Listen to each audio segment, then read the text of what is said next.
compatriotes, après les municipales, les régionales et les sénatoriales, élections qui se sont soldées par la même mise totale, il faut le dire, sur tous les sièges en jeu par le RHDP, eh bien, les regards sont à présent tournés vers les présidentielles 2025. Aussi, faisant-leur l'adage qui veut que qui veut aller loin ménage sa monture, les uns et les autres, tirant les conséquences de leurs fortunes respectives, sont à pied d'œuvre pour les préparatifs des futures batailles. Dans cette ferveur d'intense activité, un fait marquant, que dis-je, un message important semble être passé inaperçu.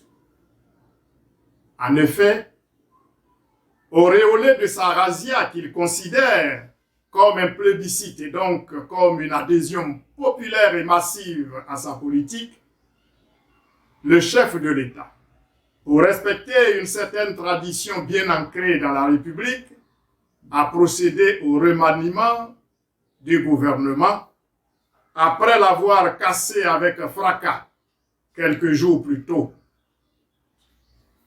Au-delà du fait notable et curieux des personnalités sortantes qui ont tous en commun d'être des transfuges du PDCI-RDA, le chef de l'État, à travers ce nouveau gouvernement qui, en réalité, n'a rien de nouveau, adresse aux Ivoiriens un seul message, mais un message, à mon avis, clé.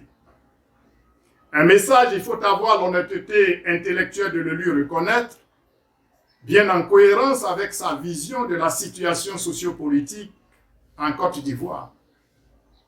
Pour M. Ouattara, en effet, il l'a dit et répété haut et fort à plusieurs reprises, la Côte d'Ivoire est depuis réconciliée.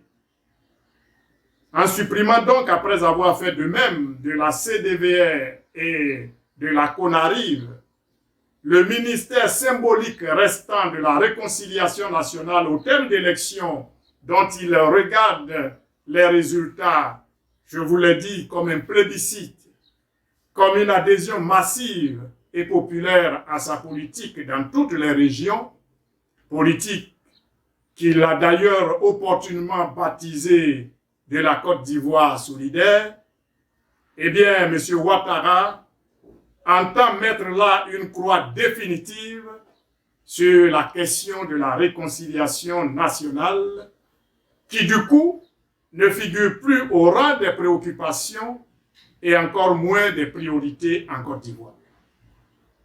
Ainsi, pour M. Alassane Ouattara, la victoire de son parti dans quasiment toutes les régions et communes du Nord, du Sud, de l'Est, de l'Ouest et du Centre, dans des élections où plus des 2/3 de la population électorale ne se sont pas sentis concernés, est la preuve par 9 que les populations ivoiriennes sont réconciliées. Cela dit, au-delà de la contestation légitime et du doute raisonnable que nous pouvons opposer à son appréciation de la situation sociopolitique de notre pays, ainsi que de sa connaissance que je juge honnêtement étriquée du peuple ivoirien, devrions-nous pour autant jeter la pierre à M. Ouattara?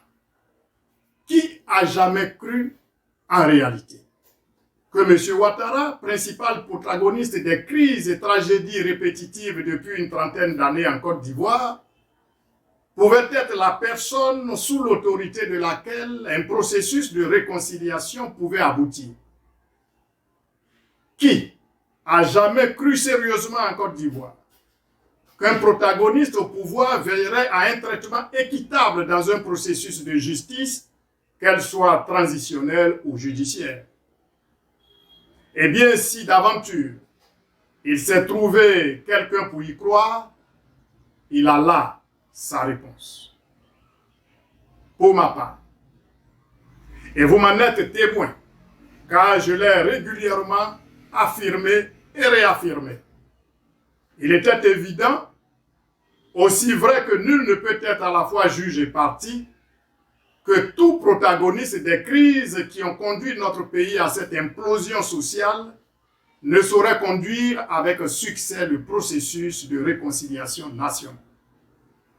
Au demeurant, en cette période de l'histoire où les peuples africains, à la recherche de leur originalité, sont en lutte pour la restauration de leur pleine et entière souveraineté, voilà ce qu'il en coûte de confier la destinée de la société à ceux qui en ont qu'une connaissance bien étriquée. Voilà ce qu'il en coûte de confier la nation à des gens qui ne connaissent leur propre pays que sous le prisme des standards occidentaux. Voilà ce que coûte l'erreur de croire que le meilleur gouvernant sous nos tropiques est le meilleur gestionnaire, le meilleur technocrate. Est-il moralement et spirituellement sain de tourner sans les traiter tant de pages noires de notre histoire récente? Est-il moralement et spirituellement sain de passer par perte et profit des milliers de morts occasionnés par les graves événements de ces dernières décennies? Eh bien, parce que la réponse ne peut être que non, non et non. Il appartient au peuple souverain et aux Ivoiriens, et exclusivement eux, d'en tirer toutes les conséquences et de se résoudre à chercher les voies et moyens de réaliser par eux-mêmes cette matière incontournable, car vitale pour la stabilité et la paix durable dans notre pays. C'est pourquoi, en terminant, je veux réitérer ici mon appel au dialogue national afin de construire de façon consensuelle avec toutes les forces vives de la nation les nouvelles bases de notre vivre ensemble. Et je parle bien de dialogue national et non de dialogue politique, car de cette dernière conception, nous en connaissons aujourd'hui les résultats. Vive la Côte d'Ivoire totalement indépendante, entièrement et pleinement souveraine et prospère. Vive l'Afrique, Dieu bénisse son peuple.